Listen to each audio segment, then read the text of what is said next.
Today we're going to be taking a look at some things that you can do during the mission with a little help from my friends. And these two things are, 1, refusing to help Panam, and 2, telling Saul about the plan that Panam and company have come up with.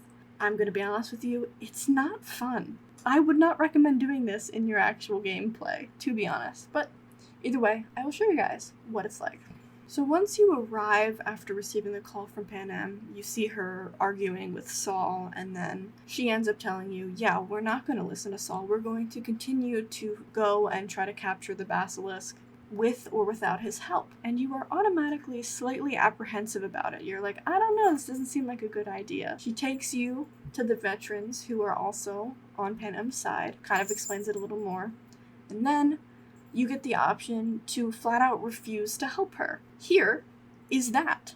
The convoy will halt at the railroad crossing on the 101. We'll attack from behind, then get the hell out and away. Questions? Comments? Motions? Yeah, it's all too easy. Convenient to arrange. The exact tech you need. Coming your way, almost served on a silver platter. Yes, Saul also claimed it stinks to high heaven. Intel on the convoy, where'd you get it? Carol hacked the Militech comms channel. Is that enough for you? Terrible idea, all this. Sorry. Won't get involved. Suit yourself. But if you change your mind... Fuck, Mitch, you heard her. She said this is not her concern. Now, after you do this, the mission does not flat out end or fail. You actually get the option to just decide to join them at the railroad junction anyways. Here is what happens if you do decide, you know what, I am going to help, I am going to go visit them.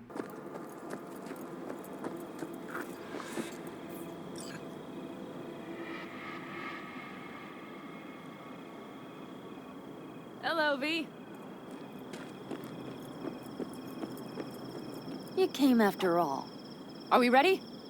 There's not much that's new here, not much that's changed. I did play a little bit longer and didn't see any additional dialogue, but I might have missed something, I don't know, and I didn't play very far.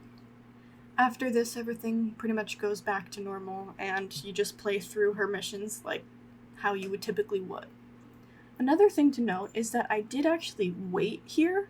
Before going and talking to them, I waited a couple of days, and it stayed the same. So I don't think there's any way to actually fail this mission or have them get the Basilisk without your help, but I feel like it's just going to be an in-progress mission indefinitely until you decide to actually do it.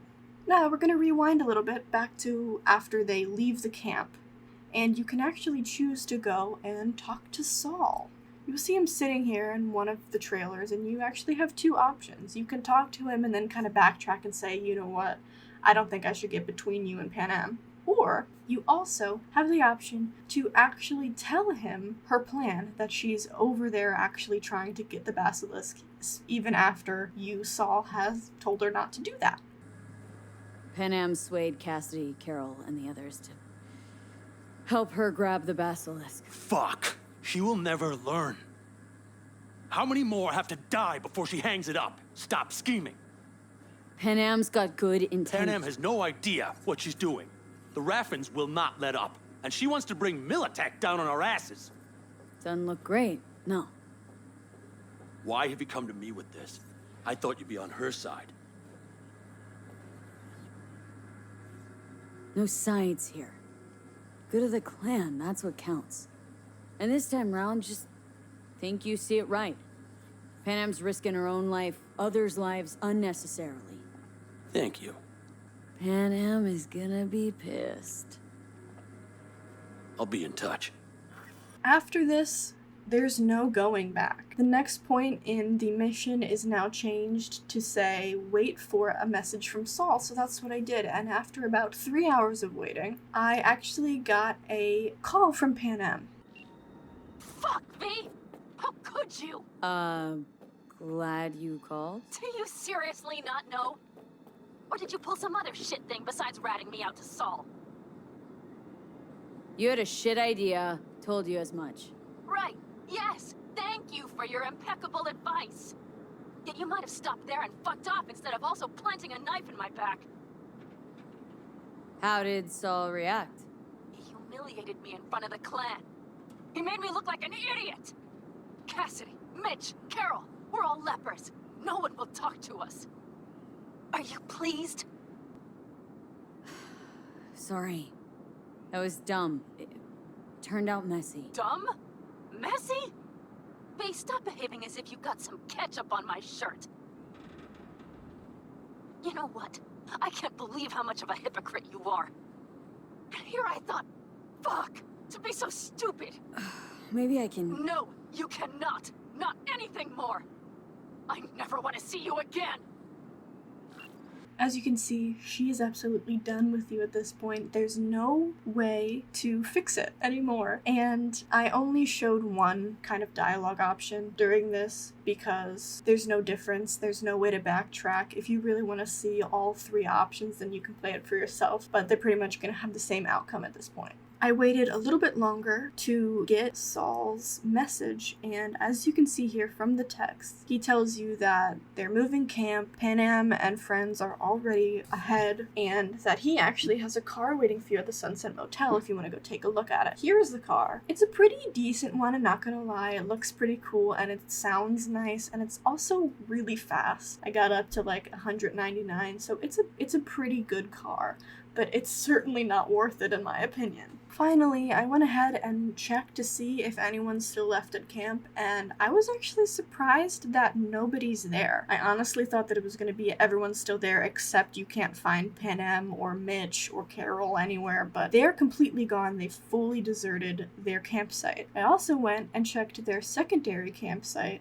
where they go after you complete Queen of the Highway, and they are also not there. So if you choose to go this route, you have no ability to talk to the Aldecaldos ever again. Lastly, I went and I actually called Panam with the phone, and to my surprise, she talked to me as if we were buddy-buddy, and she missed me. Obviously, this was just an oversight. Either they forgot to make her not be able to be called, or they just completely thought that nobody would call her after you completely ruined her life. Either way, that is what happens if you decide to refuse to help Panam, as well as if you go and tell Saul her plan. Again, I would not recommend this. It was really tough to hear because I love Panam. She's a great character and I would never want to hurt her. So that is all for this video. I'm probably gonna go throw up now. If you enjoy this video at all, please leave a like, subscribe for more content. I post videos every single weekday. I will see you guys in the next video. Take care.